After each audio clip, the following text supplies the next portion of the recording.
Diz assim a palavra de Deus: para que a tua confiança esteja no Senhor, quero dar-te hoje a instrução a ti mesmo. Irmãos, eu sei que o pastor Elton já deu um panorama aqui para vocês sobre o livro de Provérbios, mas eu preciso dizer para vocês que o livro de Provérbios é composto por assuntos corriqueiros, populares, mas de uma maneira erudita. Os sábios de Israel, e nós precisamos entender que os sábios de Israel não são tão somente aqueles que nós conhecemos muito bem, que é Salomão, inclusive no livro de Provérbios aqui, Salomão, Agur e Lemuel. Então não são só eles que são sábios da Bíblia. Os sábios de Israel são muitos.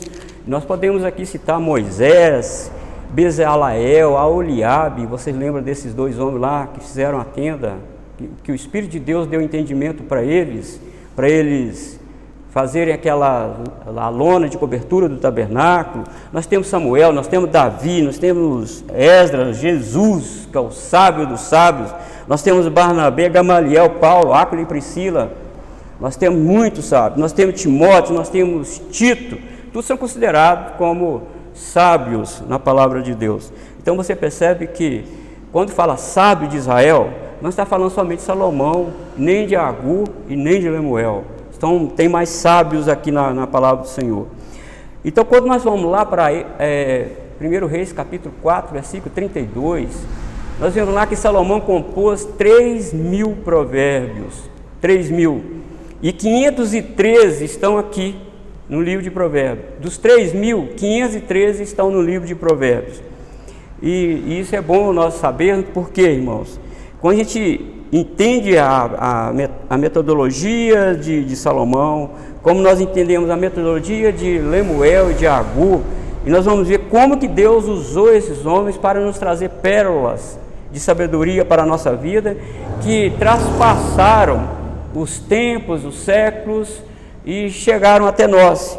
E observar também, mais outro dado aqui importante, irmãos, que Provérbios não é um livro que se apresenta o assunto de forma gradativa, de argumentativo. Não é. Provérbios não traz esse assunto assim. Se você for ler uma perícope em Provérbios e pensar que ele vai levar o argumento 1, o argumento 2, o argumento 3, não é assim que Provérbios é escrito. Provérbios são gotas de sabedoria e cada verso praticamente está isolado um do outro. Nem sempre traz uma lógica, porque ele foi escrito em poesia. Uma coisa interessante nós observarmos que a poesia, como esse provérbio é um livro de sabedoria, então a poesia em hebraico é diferente da poesia em português, que a evidência da poesia em português é o quê? A rima. A rima, uma poesia muito bonita, é uma poesia bem rimada, mas no hebraico não é assim não. No hebraico não é a rima, no hebraico é o paralelismo que conta. Então nós temos 3 paralelismos no hebraico, e o provérbio está cheio deles, né? O paralelismo sinonímico, onde a segunda linha diz exatamente o que iria dizer a primeira, o que disse a primeira. Somente muda o nome. Por exemplo, Davi fala lá no Salmo 51, eu fui concebido em pecado e iniquidade me concebeu minha mãe. Em pecado na primeira linha, iniquidade, a mesma coisa. Ele não está dizendo uma outra coisa, está dizendo a mesma coisa. Isso é paralelismo sinonímico. Então os intérpretes de provérbios, todo o livro de poesia, é preciso atentar para esse tipo de paralelismo. Tem também o paralelismo antitético. O paralelismo antitético é aquele paralelismo onde a segunda linha contradiz a primeira. Por exemplo, lá, o rico pede emprestado. Na verdade, o pobre pede emprestado, mas não dá.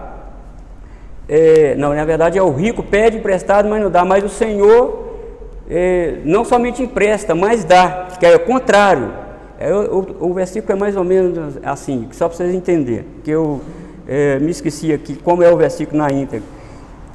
Desta forma, a primeira linha, no paralelismo sinonímico, na verdade antitético, ele contradiz a primeira, é o contrário do que diz a primeira, traz uma outra versão. E nós temos outro tipo de paralelismo, que é o paralelismo sintético, onde a primeira, a segunda, a terceira e a quarta linha, e assim por diante, sintetiza todo o assunto.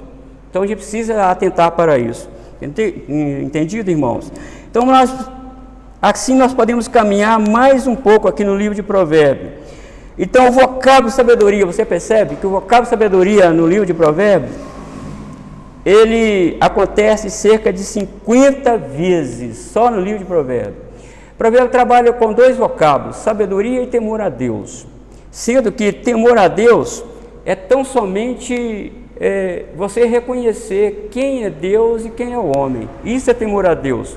É claro, os léxicos do hebraico diz ter medo de Deus, ter terror mesmo de Deus, ter até tremor mesmo de Deus. Nesse sentido também é válido. Mas no sentido teológico, irmão, temor a Deus é santo e eu sou mentiroso, diz a Bíblia. Seja Deus verdadeiro e todo homem mentiroso. Isso é temor a Deus, você saber o seu lugar. Quando as pessoas pregam por aí que Deus tem um plano maravilhoso para elas, oh pecador, Deus tem um plano maravilhoso para você, na verdade, isso é falta de temor a Deus. Como que eu sei que Deus tem um plano maravilhoso para essa pessoa que eu estou falando? Pode ser que sim, pode ser que não. Então a Bíblia não nos autoriza a dizer, Deus tem um plano maravilhoso para você, você é muito importante para mim. Não, a Bíblia não nos autoriza a pregar desta forma. Isso é falta de sabedoria, isso é falta de temor a Deus. Nós não podemos tangir nessa área, não podemos de forma alguma. O que quando Jesus iniciou seu ministério terreno, ele migra-se para a Galiléia, e a primeira coisa que Jesus diz, está lá em Marcos 1:15, Jesus diz o seguinte: o tempo está cumprido e o reino de Deus é chegado, arrependei-vos e crede no Evangelho. Não tem plano maravilhoso, arrependa dos seus pecados, você é pecador. Então temor a Deus, queridos irmãos, só para sintetizar aqui, temor a Deus é eu saber o meu lugar. Eu sou dependente de Deus, eu tenho a minha vida limitada, Deus é limitada, eu sou temporal, Deus é eterno, eu sou mentiroso, Deus é santo, eu sou injusto, mas Deus é justo. É essa linha que a gente precisa equilibrar dentro do temor a Deus. Então, Provérbio trabalha muito com isso. Olha, saiba o seu lugar, Deus está no céu e você está na terra. Então, sejam poucas suas palavras. Então, também, irmão, sabedoria significa no hebraico tão somente habilidade. Habilidade significa habilidade, mas quando vai para a vida prática, é a habilidade para viver a vida que agrada a Deus. Quem é sábio vive a vida que agrada a Deus. Isso é sábio.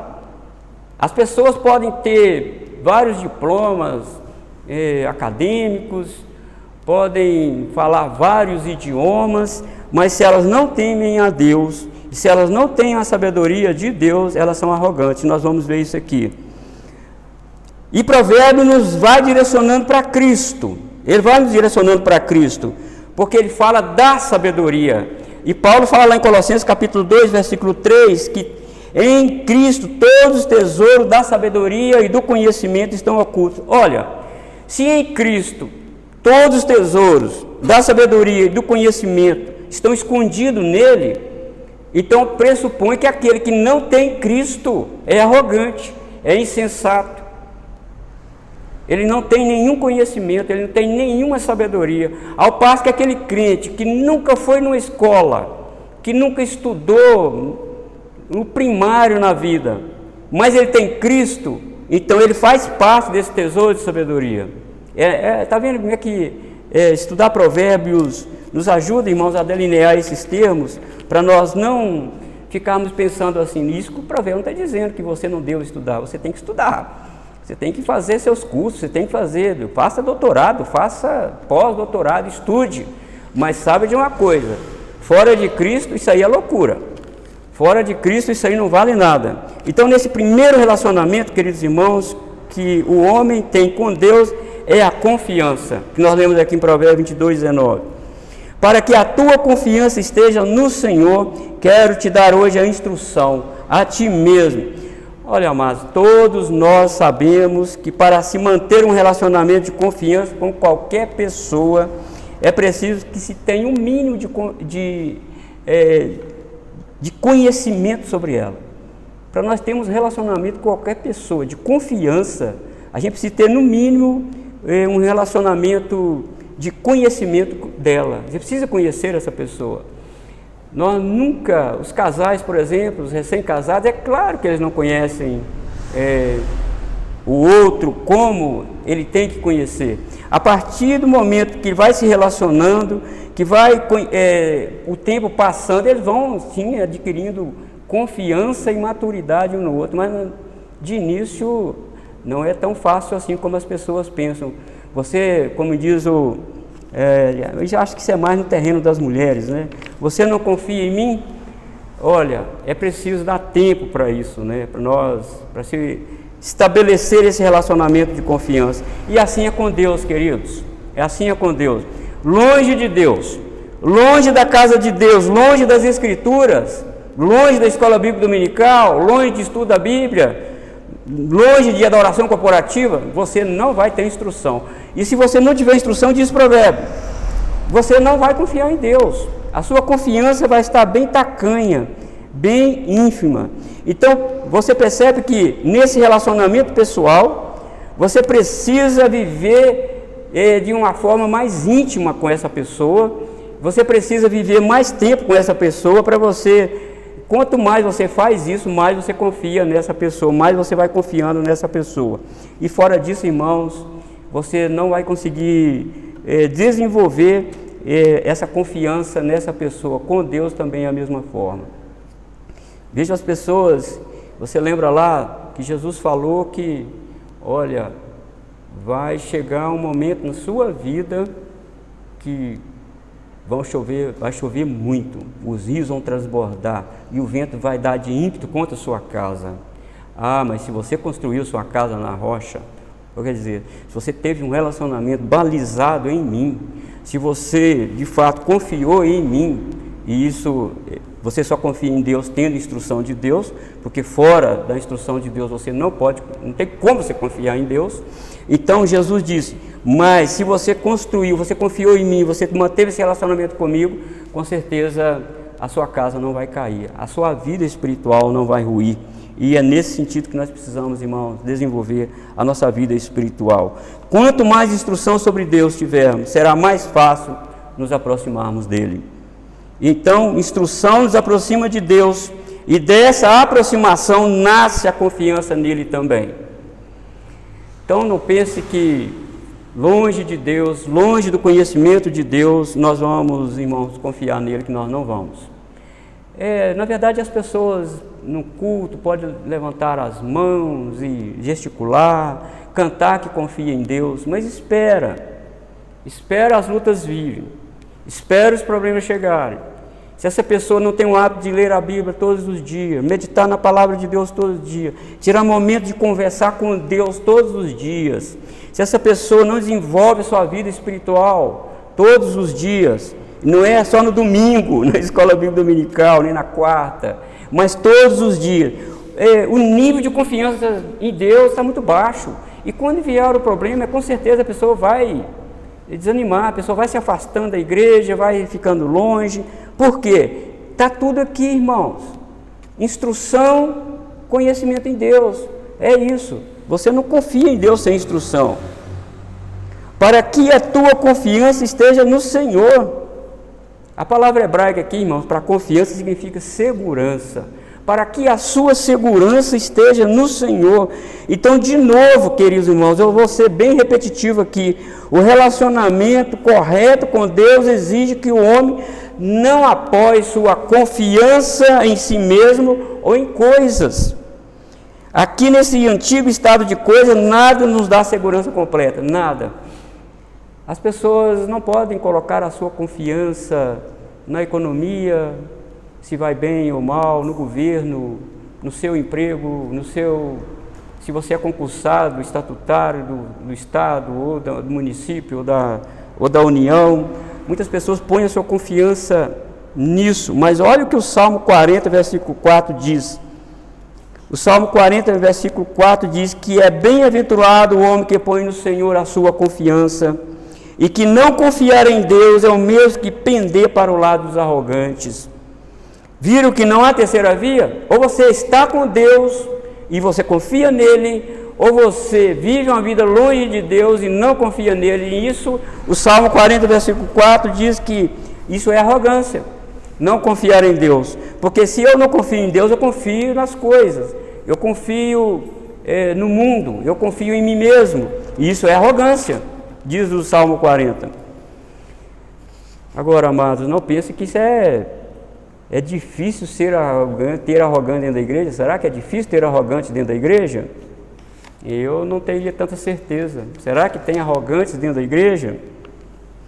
Olha, irmãos, quando alguém propõe desenvolver algum projeto material para ele e sua família, e as coisas não dão certo, ele faz um projeto bonitinho, e as coisas não dão certo para ele, e por causa disso ele se afasta da comunhão com os irmãos, o que ele está revelando?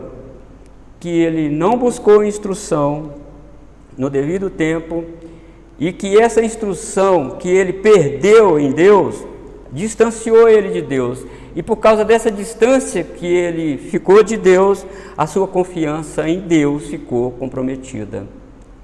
É nesses momentos, irmãos, que a gente valoriza esse momento que nós temos de aprendizado com Deus.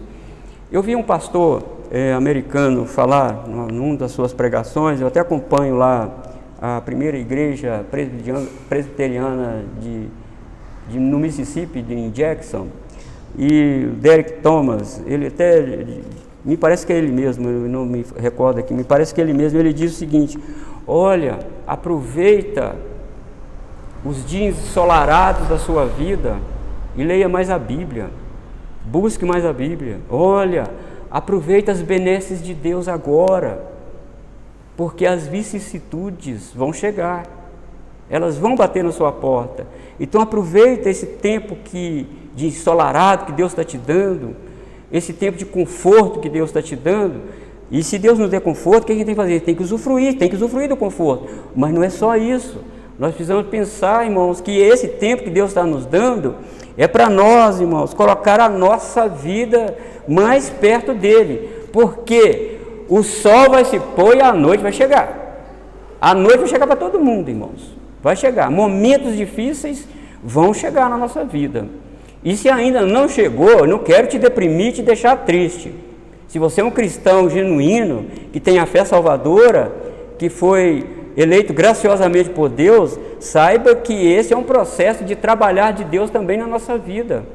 Então aproveite esse momento, esse tempo ensolarado que Deus está te dando, leia mais a Bíblia, ore mais, venha mais na igreja, se esforce mais, porque quando chegar o tempo das águas e as chuvas caírem, e os ventos soprarem, e o rio encher, e vai dar mesmo de ímpeto contra a sua casa, não tem jeito. É assim que funciona a nossa vida espiritual. E eu seria leviano, e qualquer pastor seria leviano, se a gente não falar isso, não pregar isso.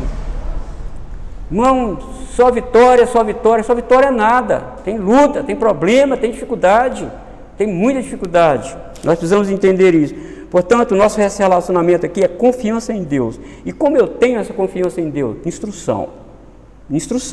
Tem que ler a Bíblia, tem que orar, tem que aproximar de Deus, para você ficar mais forte, mais robustecido na sua fé diante de Deus. Quando confiamos em Deus, recebemos dele capacidade para fazer o bem até para o opressor, sabia? Até para o malfeitor, quando confiamos em Deus. Olha o Salmo 37, versículo 3. Salmo 37, versículo 3. Confia no Senhor e faze o bem. Está vago isso aqui, não está? Confia no Senhor e faze o bem. Mas olha o versículo 1. Fazer o bem a quem? Olha o versículo 1 do Salmo 37. Não te indignes por causa do malfeitor.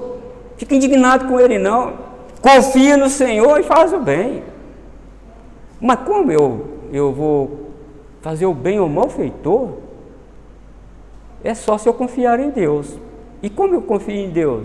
Tendo instrução sobre Deus. E como eu tenho instrução sobre Deus? Estamos juntos aqui, ó, nós todos aqui, lendo a Bíblia junto, cantando junto, orando junto, aprendendo junto. Isto é instrução. E isso vai fortalecer, irmão, a minha confiança em Deus. Porque quando os momentos tenebrosos chegarem, nós estamos mais fortes para confiar no Senhor. Mas Como que eu devo confiar no Senhor, irmãos? Como que você deve confiar no Senhor? Será que existe, provérbio fala como que eu devo confiar no Senhor? Se você voltar às páginas aí, lá no capítulo 3, versículo 5, o provérbio diz que nós temos que confiar no Senhor de todo o nosso coração. Confia no Senhor de todo o teu coração e não te estribes no teu próprio entendimento. Confia.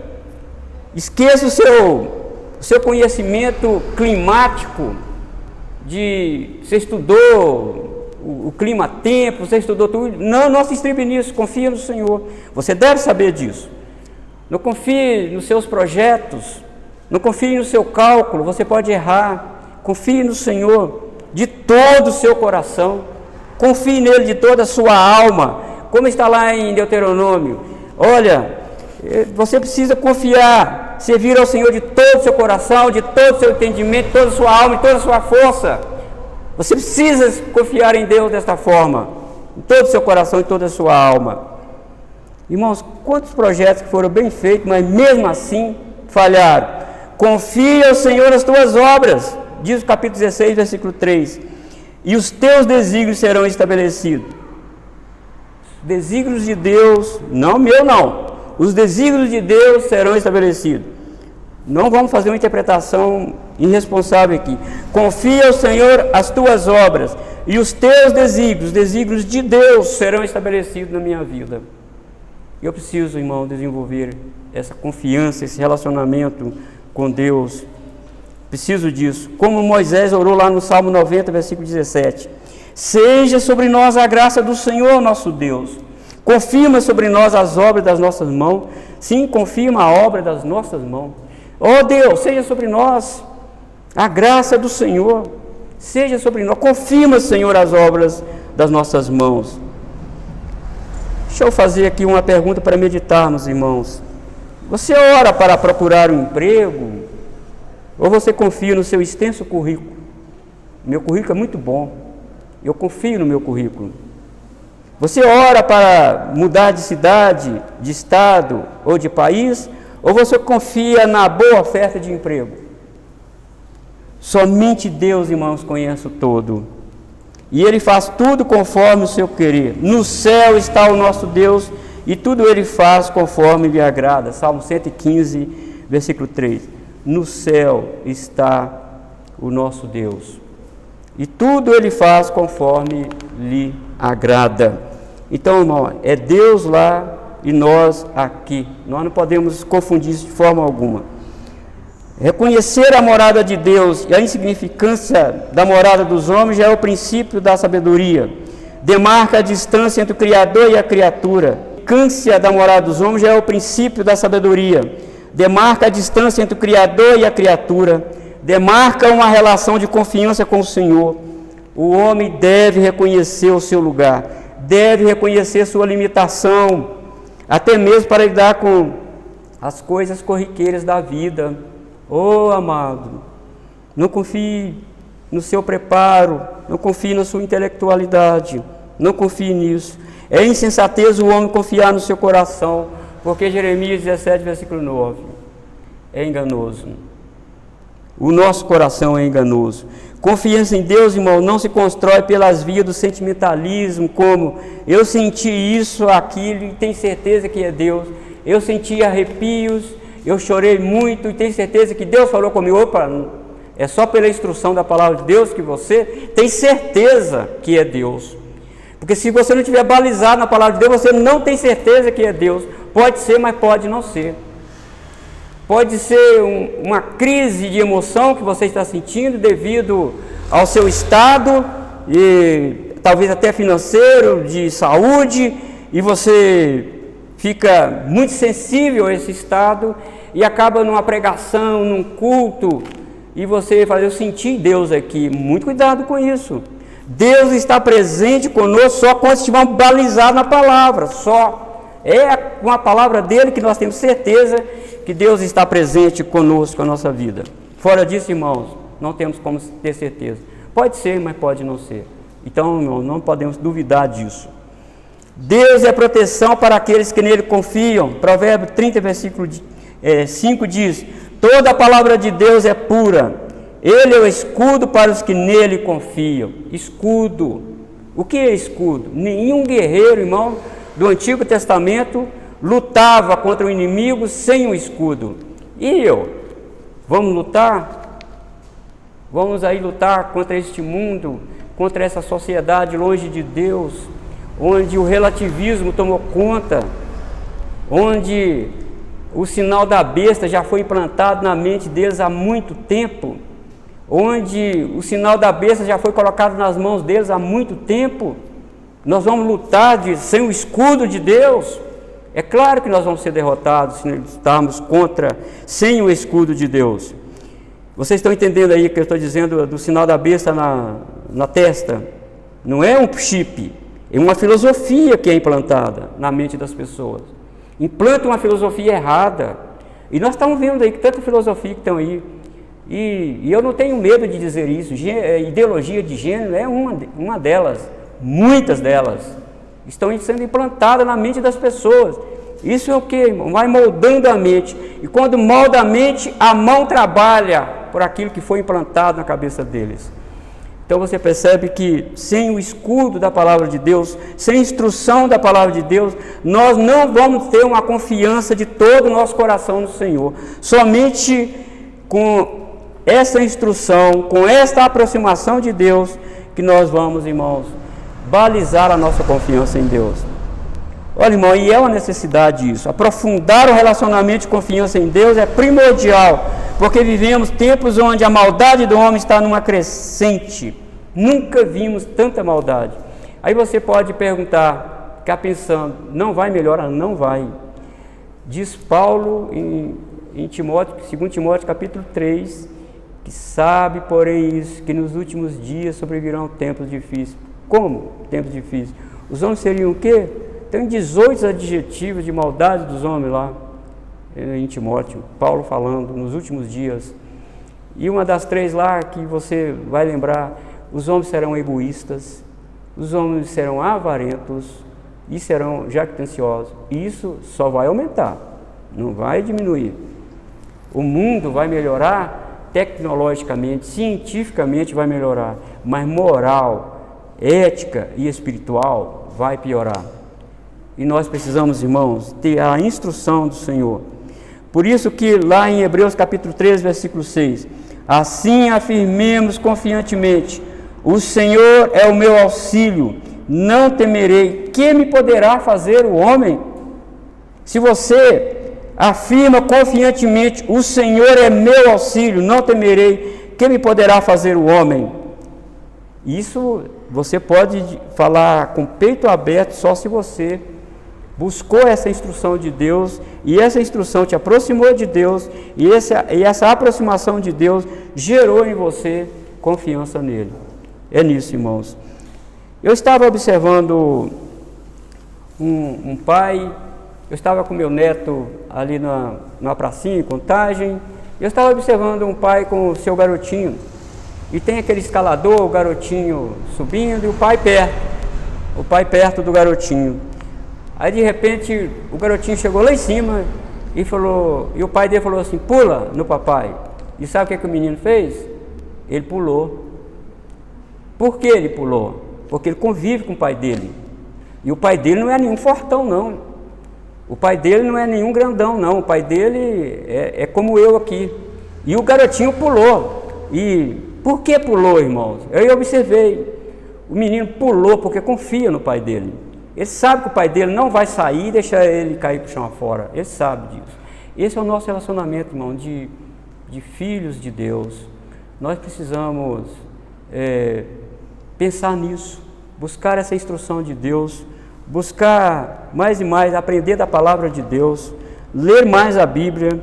Se eu lia determinado tempo, leio mais, medito mais na palavra de Deus, aproveitar esse tempo ensolarado que Deus está me dando, aproveitar as benesses de Deus, porque vai chegar um tempo que nós vamos precisar de exercer mesmo confiança no Senhor.